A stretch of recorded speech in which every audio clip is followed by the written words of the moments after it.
Let's begin.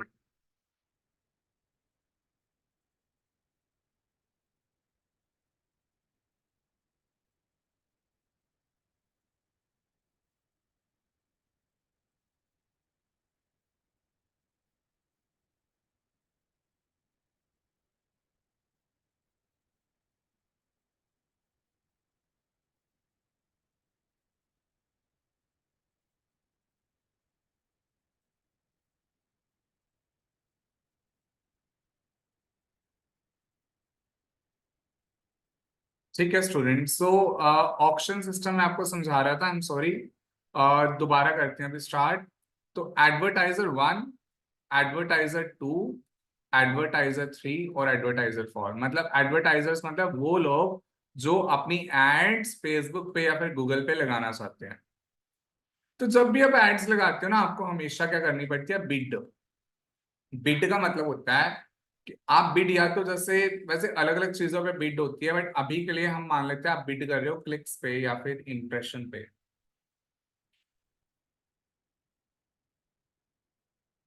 आप bid कर रहे हो क्लिक्स या फिर इंप्रेशन पे। तो एक क्लिक और इंप्रेशन का मतलब क्या? इट मीन्स कि आप फेसबुक को बोल रहे हो, गूगल को बोल रहे हो कि अगर कोई पर्सन मेरी एड पे क्लिक करता है तो आप उसे कितने पैसे पे करोगे, फेसबुक या गूगल को। ऑफ कोर्स पैसे पे होंगे, फ्री में थोड़ी ना हमारी एड लगेगी। या फिर इंप्रेशन मतलब आप फेसबुक को बोल रहे हो कि अगर फेसबुक एल्गोरिदम आपकी एड सामने किसी पर्सन को दिखाता है तो आप अपनी एड दिखाने के कितने पैसे पे करने को रेडी हो। तो ऐसे ना ये एडवर्टाइजर से बोल रहा है कि मेरी एड पे मैं 2 रुपए पे करने को रेडी हूं अगर कोई बंदा क्लिक करे तो। ये बोल रहा है मैं 4 रुपए पे करने को रेडी हूँ, ये बोल रहा है मैं 6 रुपए पे करने को रेडी हूँ, और ये बोल रहा है अल्टीमेटली मैं 8 रुपए पे करने को रेडी हूँ। तो एडवर्टाइजर फोर्स सबसे ज्यादा हाई बिड लगा रहा है कि यस, मैं सबसे ज्यादा पैसे पे करने को रेडी हूं अगर कोई भी पर्सन मेरी एड पे क्लिक करता है। इसे हम ऐसा भी देख सकते हैं, यहाँ पे ऑलरेडी बना भी होएगा। हाँ, क्योंकि मेरा ना कुछ टैबलेट प्रॉब्लम दे रहा है तो मैं फिर यहाँ गूगल से डाउनलोड कर लेता हूँ एड्रेस फॉर्मूला। इजी हो जाएगा मेरे लिए पढ़ाना। ओके, ये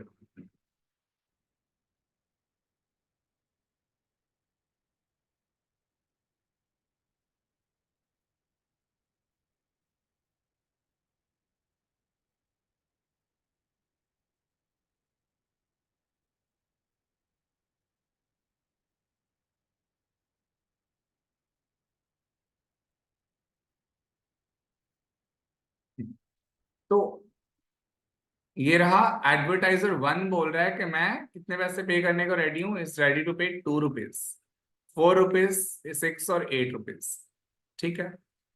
इट मीन्स एडवर्टाइजर फोर्स सबसे ज्यादा पैसे पे करने को रेडी है, 8 रुपए पे करने को रेडी है एक क्लिक के या फिर एक बार उसकी एड दिखाई दे। तो बिड का मतलब हो गया तो मैक्सिमम अमाउंट जो आप एक क्लिक के लिए या फिर एक बार एड दिखाने के लिए पे करने को रेडी हो।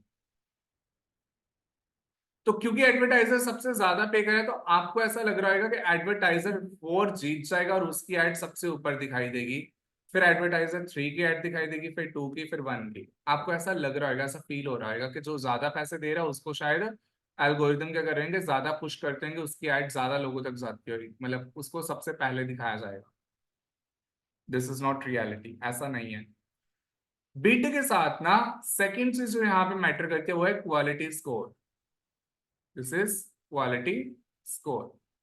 तो क्वालिटी स्कोर क्या होता है? क्वालिटी स्कोर मतलब कि आप जो एड दिखा रहे हो, अभी तक आपने देखो एडवर्टाइजर 1 फर्स्ट टाइम तो नहीं एड इसने लगाई।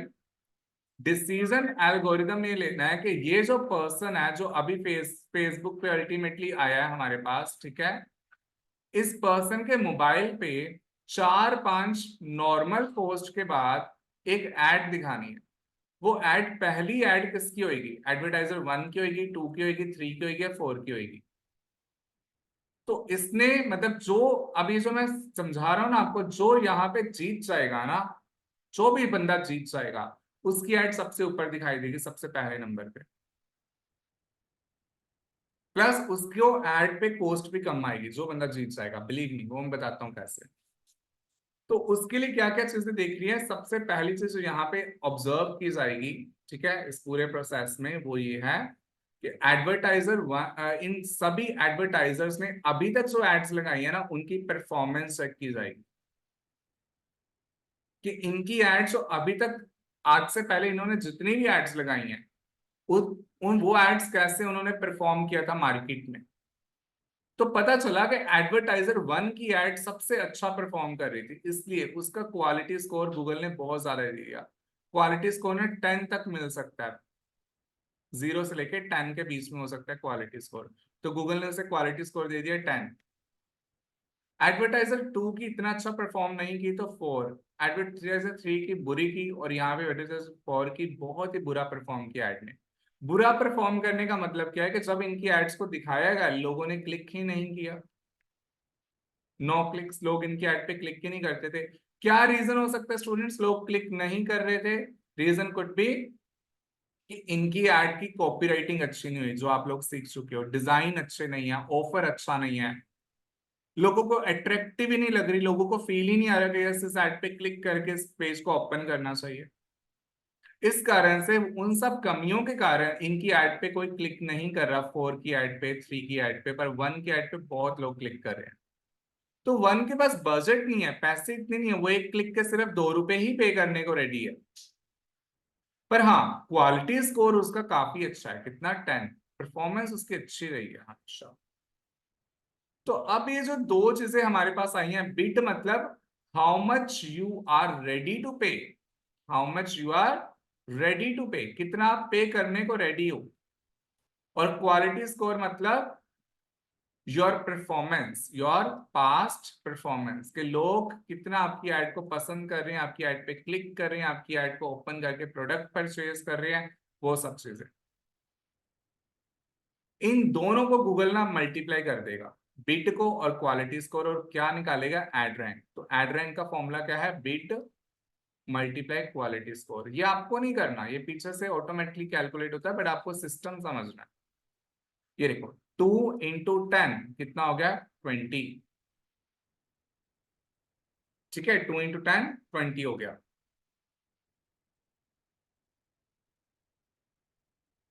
सिमिलरली 6 × 2 12, 8 × 1 8। Ad rank.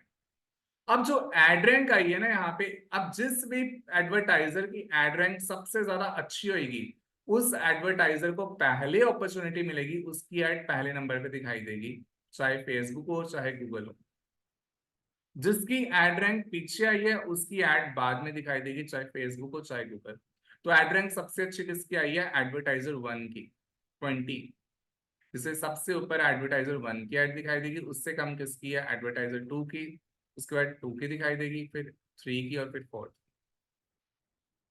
तो इट मीन्स जो बंदा सबसे ज्यादा पे कर रहा है, 8 रुपए, उसकी एड सबसे पीछे दिखाई दे रही है। और इतना पीछे, पीछे का मतलब पता क्या होता है? ये देखो, एड मतलब पीछे इन द सेंस बाद में दिखाई देगी। इसका मतलब ये है कि ये छोटा सा मोबाइल है हमारे हाथ में, एक बार में इस पे 3 ही पोस्ट दिखाई देंगी, 2.5 या 3।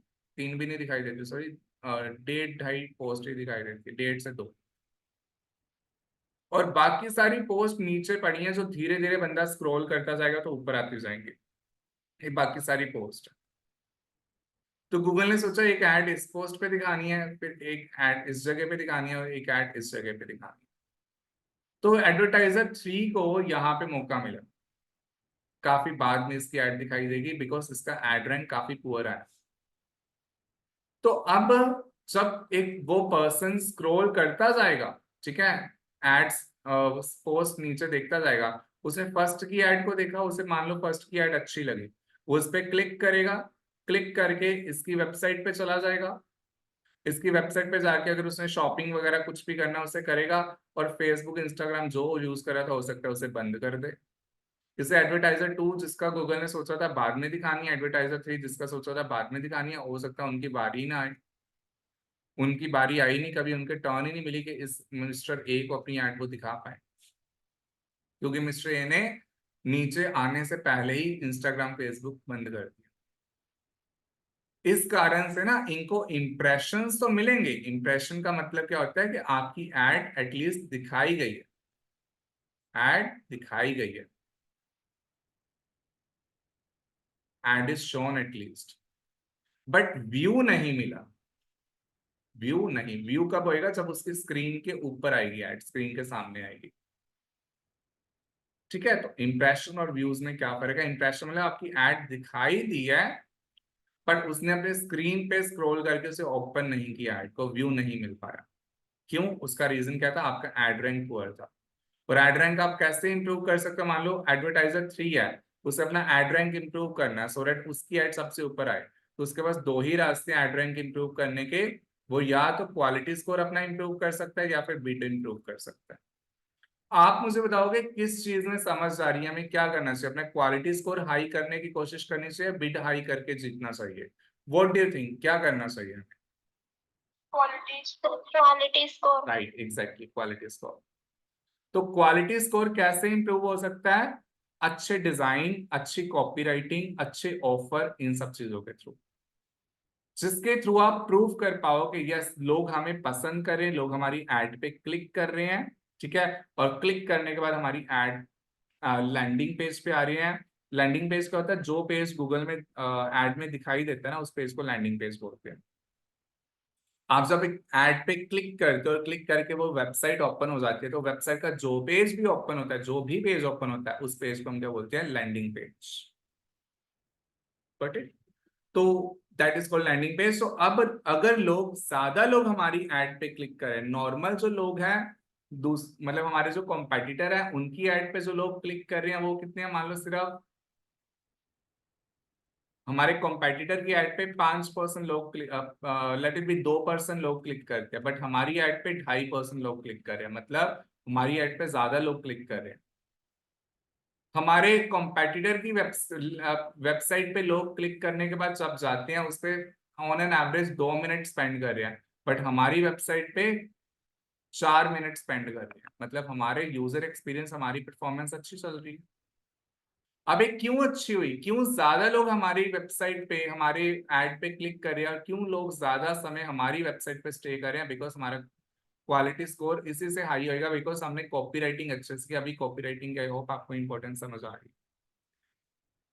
ठीक है, तो क्वालिटी स्कोर इंप्रूव करके आप अपना एड रैंक इंप्रूव करोगे, इससे आपकी कॉस्ट हाई नहीं होगी, ज्यादा लोगों तक एड्स आएगी, ज्यादा बिजनेस मिलेगा, और एडवर्टाइजिंग कॉस्ट फिर भी डाउन रहेगी आपकी। अगर बिड के थ्रू करोगे, ठीक है, पैसा पानी की तरह बहेगा फिर। Okay, yes Palak, your hand is raised. अगर फर्स्ट टाइम ऐड लगा रहे हैं तो फिर कैसे करें? फिर कोई इशू? फर्स्ट टाइम देखो, पहले 200, 400, 500 रुपये आपके थोड़े इतने अच्छे से इन्वेस्ट नहीं होंगे, पर उन 200, 400, 500 रुपये में से आपका क्वालिटी स्कोर बनना शुरू हो जाएगा। ठीक है, हम ये जो चीज सीखते हैं ना, हम लॉन्ग टर्म सीखते हैं। तो पहले एक दिन में क्या परफॉर्म किया उसने, पहले 2 दिन में क्या परफॉर्म किया, पहले एक और 2 दिन में जो परफॉर्म किया, उस पर जो पैसे इतने अच्छे से इन्वेस्ट नहीं है, उसकी कोई टेंशन नहीं है। ठीक है, जब बिजनेस तो पूरी उम्र करना है, तो लॉन्ग टर्म का हम हमेशा सोचते हैं। क्लियर? ठीक है, तो ठीक है, अब ये आपको क्लियर है कि आप अपनी एड रैंक को इंप्रूव करने के लिए आप कॉपी राइटिंग को और अच्छे से प्रैक्टिस करो। ठीक है, और आप अपना डिजाइनिंग को और अच्छे से प्रैक्टिस करो। अच्छा, सिर्फ कॉपी राइटिंग और डिजाइनिंग भी कुछ नहीं करते, इसके साथ आपका जो ऑफर है वो भी बहुत मैटर करता है, कि आपका जो प्रोडक्ट सर्विस जिसमें आप डील कर रहे हो, उस पर किस टाइप का ऑफर आप प्रोवाइड कर रहे हो कस्टमर को, वो भी इन्फ्लुएंसिंग होना चाहिए ना। इतना नॉर्मल सा प्रोडक्ट इतना ओवर एक्सपेंसिव दिखा दोगे तो नहीं लोग परचेज करेंगे, ये भी हमें ध्यान रखना। ठीक है, चलो, ये 3 चीजें तो हमें समझ आ गई क्या है। अब हम देखते हैं सीपीसी कैसे डिसाइड होती है। सीपीसी का मतलब होता है कॉस्ट पर क्लिक, मतलब इन लोगों को एक्चुअल में अमाउंट पे कितनी करनी पड़ेगी, कितनी अमाउंट एक्चुअल में पे करनी पड़ेगी। अब अमाउंट ही कैसे गूगल डिसाइड करेगा? गूगल क्या करेगा, एडवर्टाइजर एक ही अमाउंट डिसाइड करने के लिए वो क्या करेगा, उसका जो क्वालिटी स्कोर है वो देखेगा, जैसे सॉरी एड रैंक है वो देखेगा। एडवर्टाइजर ए का एड रैंक है 20, तब गूगल ये करेगा, यहाँ पे जो उस एडवर्टाइजर ए के बाद वाला जो बंदा होएगा ना, उसका एड रैंक उठा लेगा। एडवर्टाइजर ए के बाद इससे कम एड रैंक किसका है? एडवर्टाइजर 2 का। एडवर्टाइजर 1 का है 20, तो एडवर्टाइजर 2 का कितना है 16, मतलब एडवर्टाइजर 1 से कम क्वालिटी स्कोर 2 का है। तो 2 के क्वालिटी स्कोर को लेके उसे डिवाइड कर देगा एडवर्टाइजर 1 के क्वालिटी स्कोर के साथ। एड रैंक को लेके 16, 2 के एड रैंक को लेके एडवर्टाइजर 1 के क्वालिटी स्कोर के साथ डिवाइड कर देगा और बीच में प्लस कर देगा 0.01। इस 0.01 मिनिमम कॉस्ट है जो उसने हमेशा लेनी ही लेनी है। तो ये कितना आ जाएगा 1.6 प्लस 0.01 बिकम्स 1.601, सॉरी 1.61। तो अब अगर एडवर्टाइजर 1 की वेबसाइट एड पे यूजर क्लिक करेगा तो उसे कितनी अमाउंट पे करनी पड़ेगी 1.61। उसने बोला क्या था वो कितनी पे करने को रेडी है 2, पर एक्चुअल में उसे पे कितनी करनी पड़ेगी 1.61, कम पे करनी पड़ेगी, पूरा 2 नहीं पे करना पड़ेगा। इसलिए बिड का तो मतलब ही यही होता है। बिड का मतलब क्या होता है, highest amount which you are ready to pay, highest amount which you are ready to pay. Bid का मतलब ये नहीं है कि आप कितनी अमाउंट एक्चुअल में कितना पे करोगे, आपको वो बताना है। इट मींस हाईएस्ट आप ज्यादा से ज्यादा कितना पे करने को रेडी। और एक्चुअल सीपीसी मतलब आपको एक्चुअल पे कितना करना है, व्हाट यू हैव टू पे।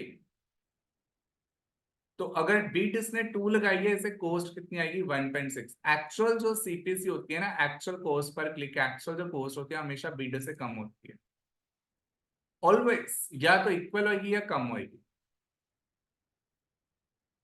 अब एडवर्टाइजर 2 की सीपीसी कैसे बनेगी कि उसे कितनी कॉस्ट आएगी।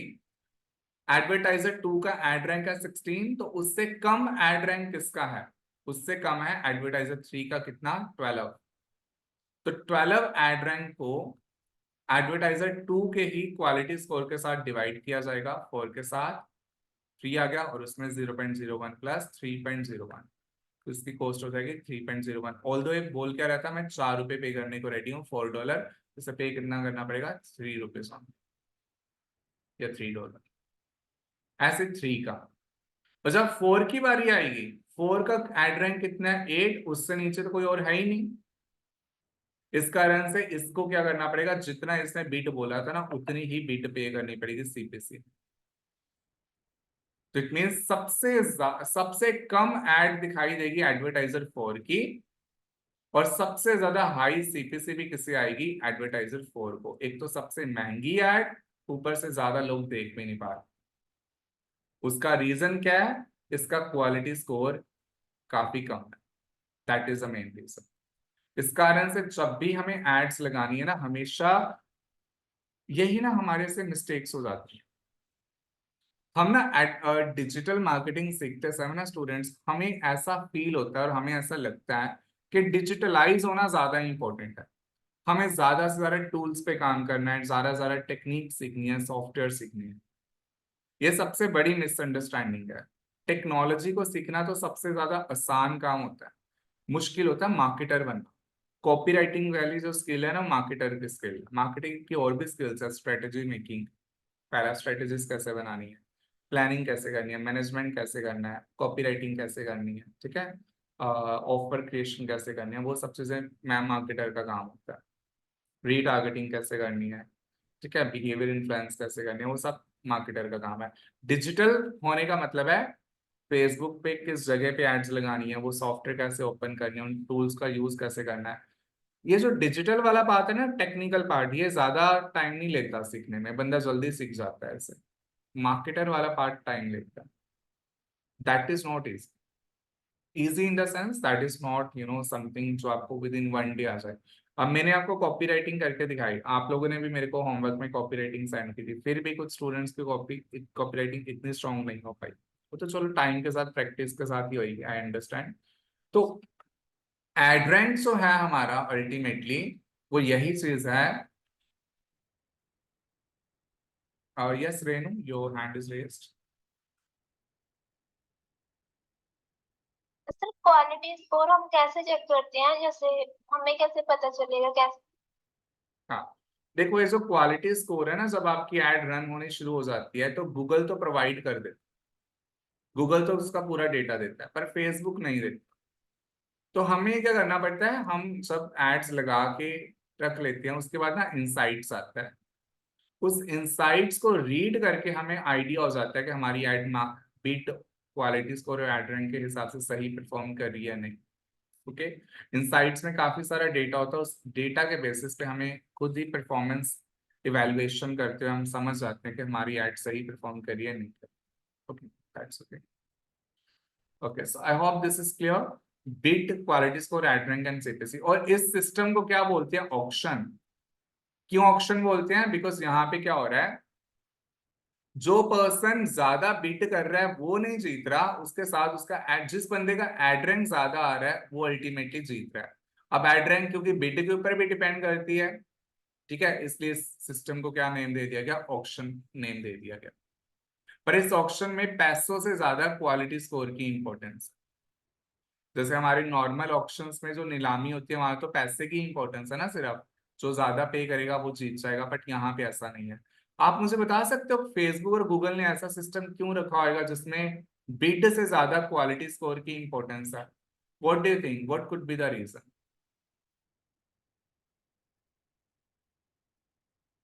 रीजन इज उनकी रेपुटेशन। अगर वो ऐसा नहीं करेंगे ना तो क्या हो जाएगा कि मेरा क्वालिटी स्कोर कितना भी पुअर हो, क्वालिटी स्कोर मेरा पुअर क्यों आएगा? बिकॉज मेरी एड लोगों को पसंद नहीं आ रही, जो लोग एड पे क्लिक कर रहे हैं वो मेरे लैंडिंग पेज पे सेटिस्फाई नहीं हो रहे। बस मैं ज्यादा पैसे देके फिर भी लोगों को इररेलेवेंट एड्स दिखा सकता हूँ, ऐसी एड जिससे उनका अल्टीमेटली यूजर एक्सपीरियंस खराब होगा। और अगर उनका यूजर एक्सपीरियंस खराब होएगा तो फेसबुक लोग और इंस्टाग्राम लोग यूज करने बंद कर देंगे, इसलिए वही एड्स को प्रेफरेंस मिलती है जो लोगों को साथ में सेटिस्फाई कर सके।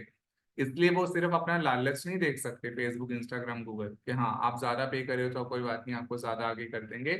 वो ये भी देखेंगे कि आपसे ज्यादा उनके लिए उनके यूजर्स इंपॉर्टेंट है, जिस कारण से वो इतने फेमस हैं, जिस कारण से इनकी मिलियंस और बिलियंस की इनकम होती है। Clear? This is the reason. Okay, I hope ये ऑक्शन सिस्टम आपको क्लियर है। ऑक्शन के जैसे ही ना एक ऑपोजिट सिस्टम इसका है रिजर्वेशन।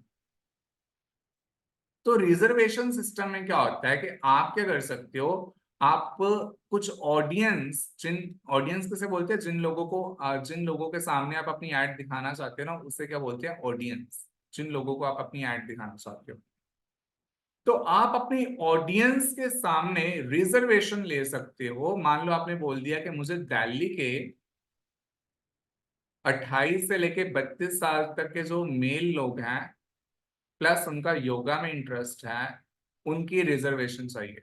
रिजर्वेशन मतलब आपने फेसबुक को एक अच्छी अमाउंट पे कर दी, मान लो 5,000 पे कर दिए, 10,000 पे कर दिए, कुछ ऐसा। अब दिल्ली के जितने भी 28 से लेकर 32 एज के मेल पर्सन जिनका योगा में इंटरेस्ट है, उन तक सिर्फ आपकी एड ही दिखाई देगी और किसी के नहीं, बिकॉज आपने रिजर्व कर ली ऑडियंस। ऑक्शन सिस्टम ही नहीं होएगा, आपका कंपटीशन ही नहीं कोई किसी के साथ होएगा, आप जीतोगे जीतोगे उनके सामने, आपने खरीद ली ऑडियंस एक टाइप से। That is called reservation. तो या तो आप ऑक्शन के अंदर एड लगाते हो या रिजर्वेशन में, कौन सी अच्छी है? ऑक्शन बेस्ट है। रिजर्वेशन भी अच्छा है पर रिजर्वेशन कभी भी फर्स्ट टाइम में नहीं लगाते।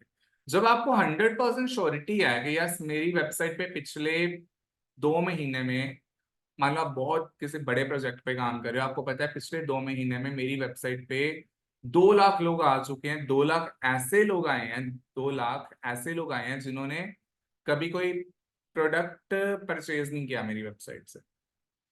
उन्होंने टाइम काफी स्पेंड किया मेरी वेबसाइट पे, 10-15 मिनट स्पेंड किए हैं, प्रोडक्ट पेज पे भी काफी टाइम स्पेंड किया, चेकआउट पेज पे भी वो गए, पर पेमेंट किए बिना वापस आ गए। अब उन 2 लाख लोगों की पोटेंशियल तो है प्रोडक्ट परचेज करने की, कुछ रीजन हो सकते हैं जिस कारण से वो प्रोडक्ट नहीं परचेज करे, मे बी उनको हमारे पे ट्रस्ट नहीं है। तो हमने कुछ अच्छे से ट्रस्ट जनरेटेड एड बना के ना ऐसे 2 लाख लोगों को दिखानी है, और उन 2 लाख लोगों को हम लॉस्ट नहीं कर सकते। तो फिर हम नहीं चाहेंगे उन 2 लाख लोगों को ऐड दिखाते समय ऑक्शन सिस्टम हमें पीछे कर दे, तो आप रिजर्वेशन सिस्टम में जा सकते हो उस समय। जैसे रिजर्वेशन सिस्टम ना स्टार्टिंग के 6 महीने, 1 साल, 2 साल काम, 2 साल तो नहीं, चलो 6-8 महीने, 1 साल में इतना काम नहीं आता। उसके बाद आप रिजर्वेशन के बेसिस पे भी ऐड लगा सकते हो। Okay, this was auction and reservation. I hope this is clear. Similarly, हमारे पास कुछ और पॉइंट्स भी हैं, ठीक है।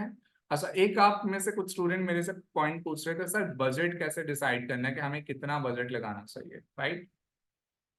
क्वेश्चन वाज कि हमें, एक क्वेश्चन मेरे को कल किसी स्टूडेंट ने पूछा था कि हमें डेली बजट लगाना है या फिर लाइफ टाइम बजट लगाना है, ये कैसे डिसाइड करना है।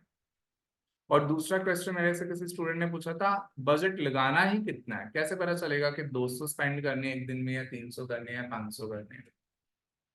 पहले मैं डेली और लाइफ टाइम बजट में डिफरेंस बता दूं, फिर इसका आंसर बता रहा हूँ लर्निंग फेज के थ्रू, ठीक है। देखो स्टूडेंट, एक होता है हमारे पास daily budget, that means regular आप बता रहे हो कि मेरे को 200 रुपए खर्च करनी है एडवर्टाइजर पे, 2000 करनी है, 10,000 करनी है। लाइफ टाइम मतलब आप एक एंड डेट दे रहे हो कि मेरा कैंपेन 5 दिन चलेगा, 10 दिन चलेगा, 10 दिन के बाद 11th डे पे मेरा कैंपेन नहीं चलना चाहिए। तो उन 10 डेज के अंदर अंदर हमें क्या चाहिए, अल्टीमेटली वो चाहिए, हमारी एड 10 डेज में खत्म हो जाए। तो 10 डेज का आपने उसे बजट दे दिया, मान लो 20,000। अब चाहे वो 20,000 पहले ही दिन खत्म कर दे, चाहे हर रोज 2-2 हजार करे, चाहे पहले दिन 5,000, अगले दिन सिर्फ 500, बस आपने लाइफ टाइम बजट दे दिया कि 5 दिन में कैंपेन खत्म होना चाहिए या 10 दिन में होना चाहिए।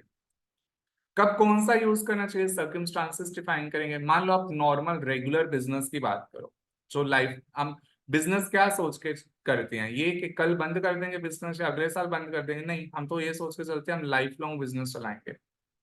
उस केस में ऐसे बिजनेस के लिए जो एड लगाओगे आप डेली बेसिस पे लगाओगे।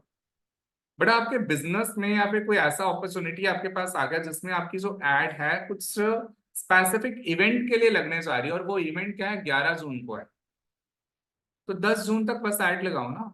11 जून के बाद इवेंट हो जाएगा, फिर उसकी ऐड क्यों लगानी, तो उसमें life time event, sorry life time budget काम आएगा, ठीक है। तो ये चीज रहती है। कुछ अगर स्पेसिफिक एक सर्टेन डेट को होना, उसके बाद वो चीज नहीं होनी, कोई इवेंट वगैरह, तो life time, otherwise normally maximum cases में हम डेली बजट ही लगाते हैं स्टूडेंट्स, ठीक है। ओके, तो अभी हम जरा देखते हैं how much you have to pay. ये कैसे डिसाइड करना है कि आपको अपने बजट कितना सेट करने की जरूरत है। क्या 500 सफिशिएंट है, 200 सफिशिएंट है, 1,000 सफिशिएंट है, ये डिसीजन कैसे लेते हैं। एक्चुअल में ना, ये डिसीजन ही बड़ा कॉम्प्लिकेटेड है, बट मैं आपको मिनिमम वर्ड्स में एक रफ आइडिया दे रहा हूँ, ठीक है। देखो, it all depends on the learning phase. हम पहले आज अंडरस्टैंड करते हैं लर्निंग फेज होता क्या है। देखो ऐसा है, जब आप फेसबुक पे ऐड लगाते हो ना, फेसबुक पे, इंस्टाग्राम पे, यूट्यूब पे, amazon पे, दुनिया का कोई भी प्लेटफॉर्म आप चूज कर लो जिस पे भी एडवर्टाइजमेंट पॉसिबल है, एड्स लगानी पॉसिबल है, उन सब प्लेटफॉर्म पे ना हमेशा पहले एक लर्निंग फेज का टाइम आता है। मतलब डे 1 पे मान लो आपने 500 रुपए एड पे लगाए, मैं यहाँ पे लिख रहा हूँ स्पेंड, कितना आपने किया, 500 रुपए। और इसी के साथ डे 30 पे भी आपने 500 रुपए लगाए।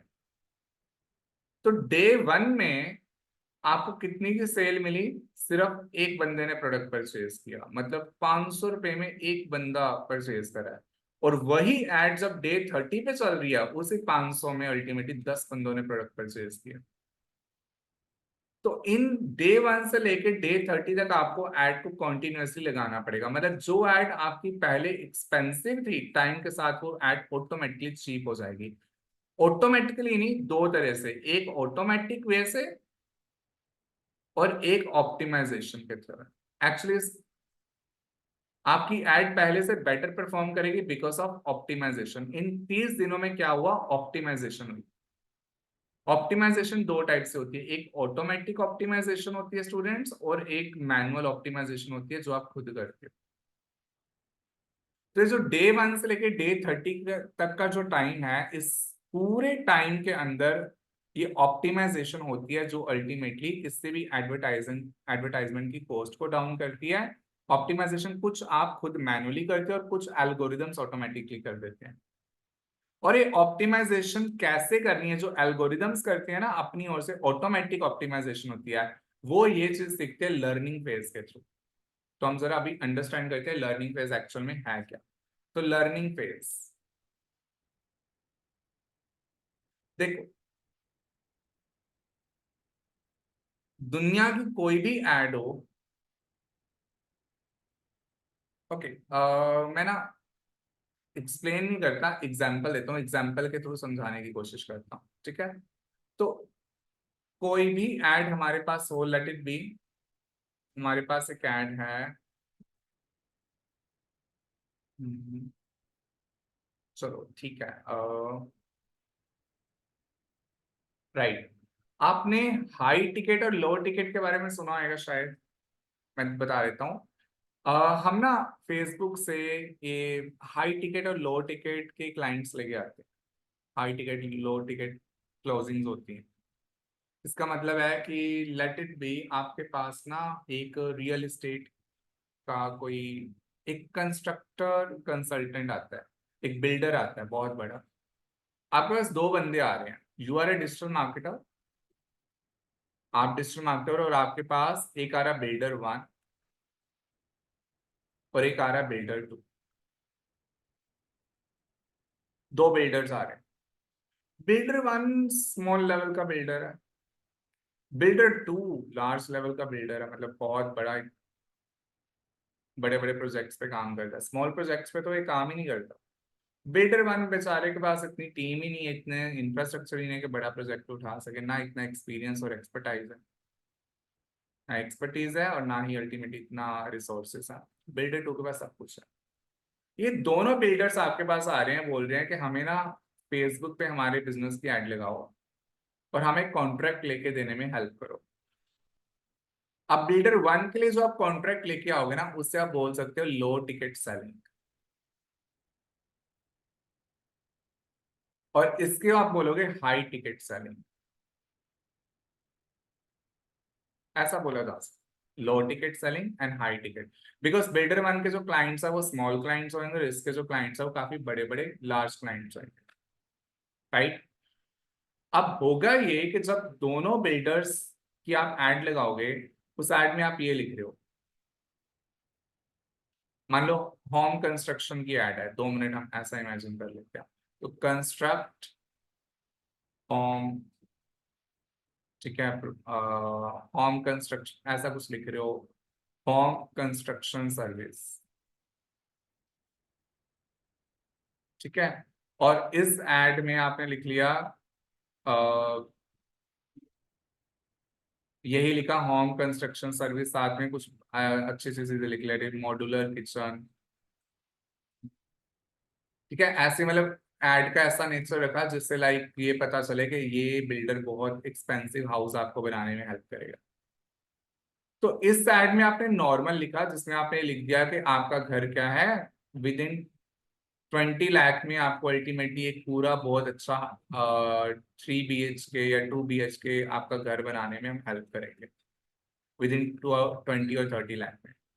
और ये वाले बिल्डर, इस बिल्डर की अगर बात करें, ये इसकी एड में आप अल्टीमेटली बजट ही करोड़ों का रख रहे हो, 3 करोड़ 5 करोड़ ऐसा बजट रख रहे हो कि 5 करोड़ में आपका घर बनेगा।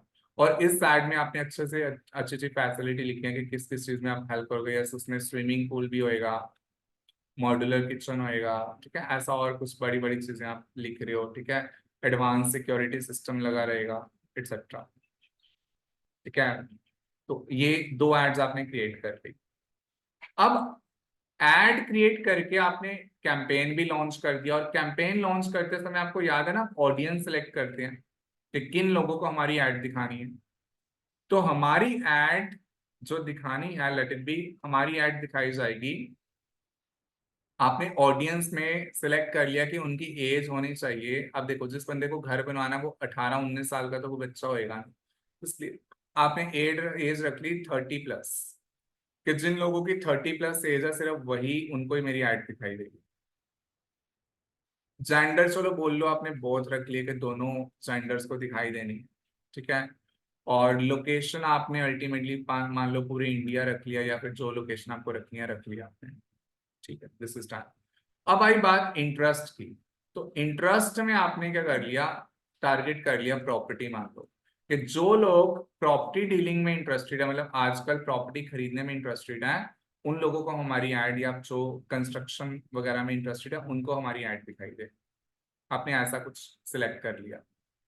अब देखिए, 30 ईयर से ऊपर वाले जितने भी इंडिया के लोग हैं जिनका प्रॉपर्टी में इंटरेस्ट है, मान लो वो है ये इतने लोग, अब इनमें से ऐसा होएगा ना, कुछ लोग ऐसे होंगे जो अल्टीमेटली काफी रिच हैं, जो बिल्डर टू की तरफ अट्रैक्ट होंगे। कुछ लोग ऐसे होंगे जो काफी मतलब नॉर्मल बजट वाले, वो बिल्डर वन की तरफ अट्रैक्ट होंगे। पर ये बात अब एल्गोरिदम को कैसे पता चलेगी? एल्गोरिदम्स क्या करेंगे, बिल्डर वन की ऐड हो और चाहे टू की ऐड हो, एक बार के लिए हर एक उस बंदे को दिखाएंगे जिस बंदे की एज 30+ है, इंडिया में रहता है और प्रॉपर्टी में उसका इंटरेस्ट है।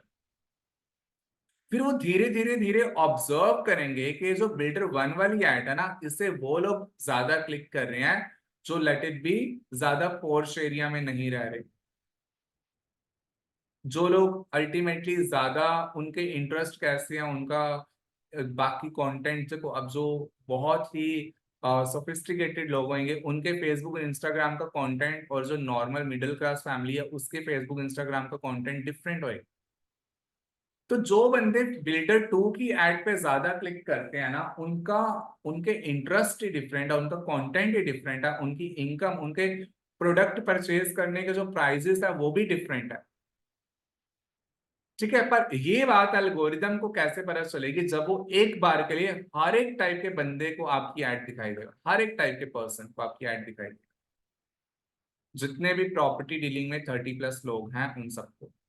तो धीरे धीरे उसे समझ आएगा कि हाँ बिल्डर टू वाले लोग कौन से हैं और बिल्डर वन वाले मिडिल क्लास लोग कौन से हैं और बिल्डर टू वाले सोफिस्टिकेटेड रिच फैमिलीज कौन सी हैं। उसे टाइम के साथ समझ आएगा।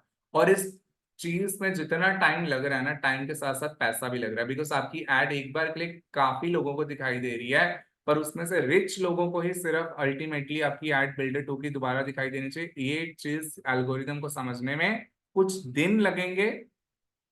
एक बार के लिए वो middle class, poor, high class, rich, sophisticated हर एक को दिखाएगा और देख रहा है कि रिच और सोफिस्टिकेटेड लोग क्या कर रहे हैं, बिल्डर टू की एड पे क्लिक करे या फॉर्म फिल करे और समझ जाएगा कि ऐसे लोगों को और ढूंढना है।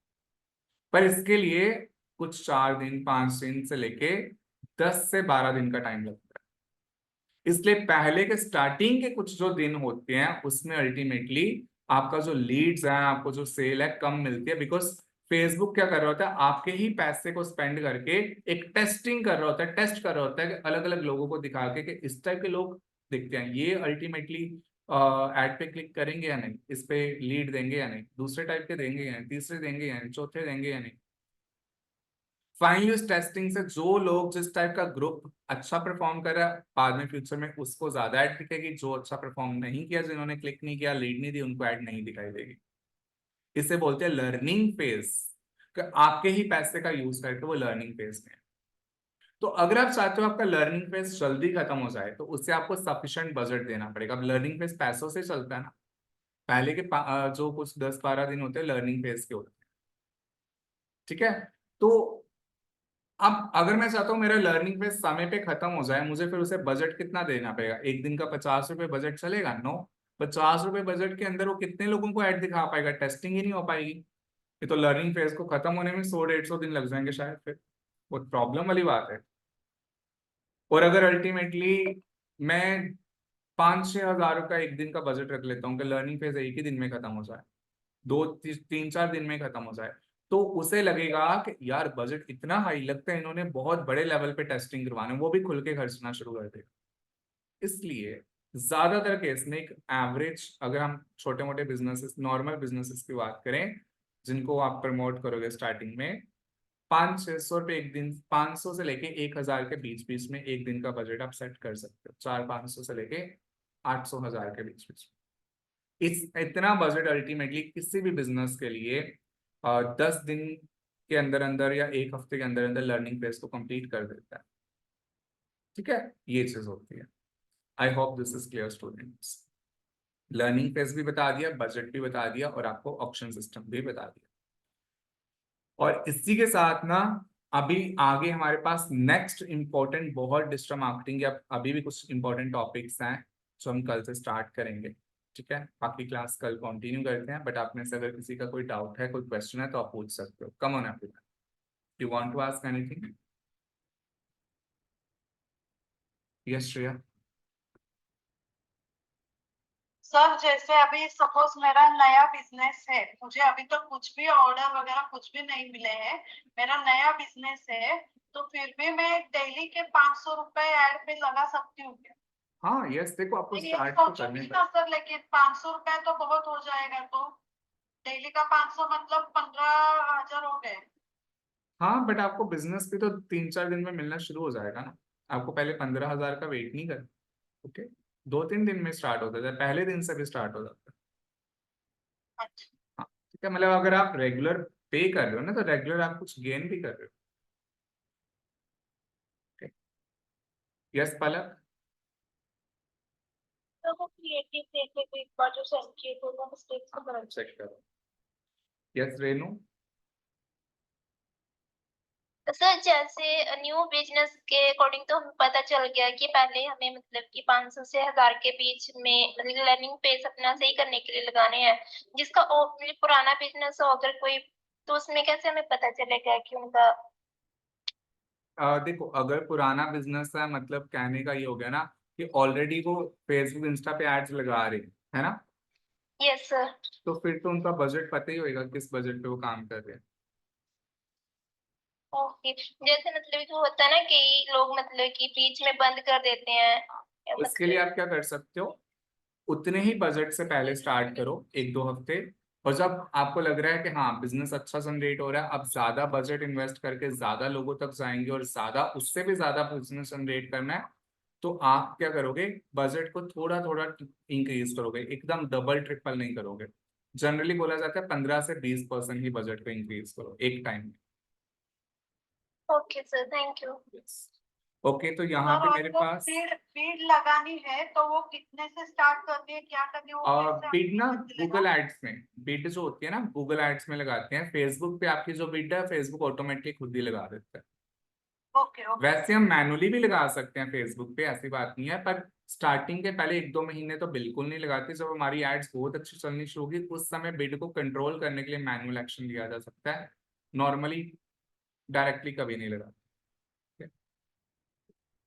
ओके, सो यहाँ पे पलक ने कुछ स्टूडेंट्स ने क्रिएटिव भेजे हैं। Stuck with diet challenges, unlock secret of dietary success, your health our priority. Palak बनाया तो अच्छा है आपने क्रिएटिव, मतलब जो टेक्स्ट वगैरह है, पर इसमें ना डिजाइनिंग से रिलेटेड कुछ इश्यूज हैं। मैं ऐसा करता हूँ, चेक करूंगा, दोबारा आपको ऐसे स्क्रीन पे दिखाऊंगा।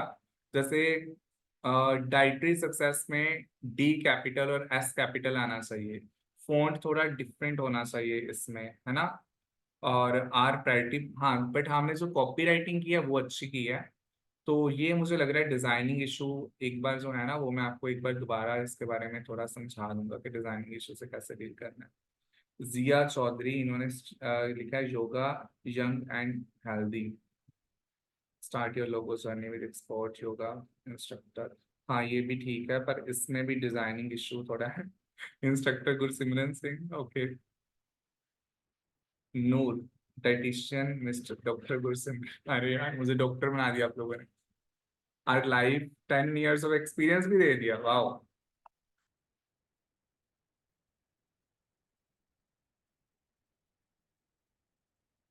और life and body, healthy recipes, diet plans, ठीक है ठीक है। हाँ पर ना अभी इन क्रिएटिव्स में कुछ चेंजेस किए जा सकते हैं, ठीक है, और थोड़े मैं और टॉपिक करवा दूँ, फिर मैं आपको किसी दिन अच्छे से समझाता हूँ कि क्रिएटिव्स में कैसे चेंजेस करने हैं और कौन से करने हैं, ठीक है।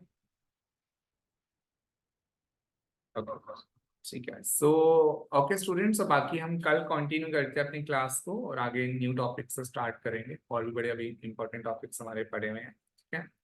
So I will see you tomorrow students, bye bye, take care. Okay.